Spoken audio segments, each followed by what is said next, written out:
السلام علیکم دوستو، کیسے ہیں آپ؟ میں ہوں تنزیل اور آپ دیکھ رہے ہیں میرا یوٹیوب چینل تنزیل ہربل ٹی وی۔ تو فرینڈز، میں آپ کے لیے لے کر آؤں ایک نہایت ہی مجرب اور آسان سا نسخہ۔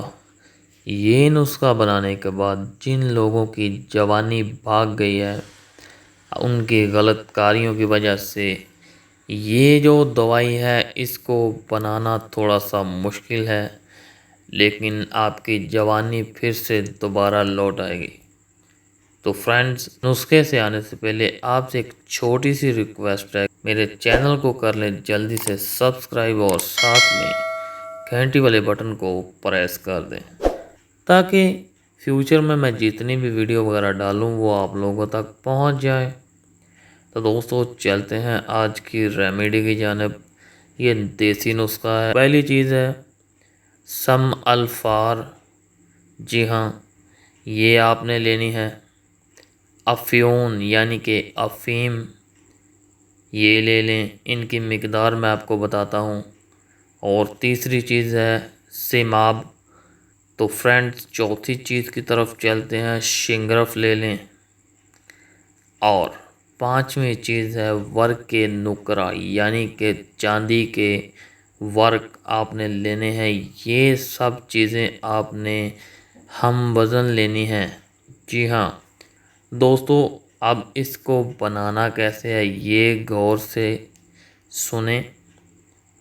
ان سب چیزوں کو آپ نے ہم وزن لے کر 1 ماہ تک، جی ہاں 1 مہینہ برابر کھرل کرتے رہنا ہے۔ جی ہاں 1 ماہ تک کھرل کرنا ہے آپ نے اس دوائی کو۔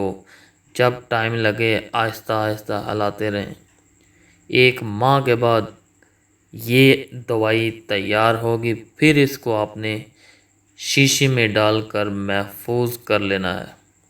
تو فرینڈز، اس دوائی کو استعمال کیسے کرنا ہے؟ 2 چاول، جی ہاں یہ جو رائس ہم کھاتے ہیں، 2 چاول یہ دوا لینی ہے صرف۔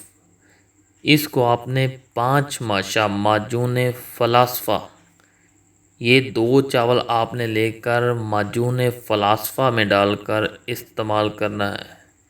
اس کو کھا کے آپ نے اوپر سے پیٹ بھر کر دودھ پینا ہے۔ جی ہاں، اس کے فوائد سن لیجئے۔ چند دن کے استعمال سے آپ کی بھاگی ہوئی جوانی وہ واپس لوٹ آئے گی اور آپ کو نئی جوانی محسوس ہوگی۔ تو فرینڈز، یہ تھا آج کا نسخہ۔ کیسا لگا مجھے فیڈ بیک میں بتائیے۔ ملتے ہیں اس ویڈیو کے بعد۔ اپنا بہت سارا خیال رکھیے۔ اگلی ویڈیو تک اللہ حافظ و ناصر اینڈ بائے بائے۔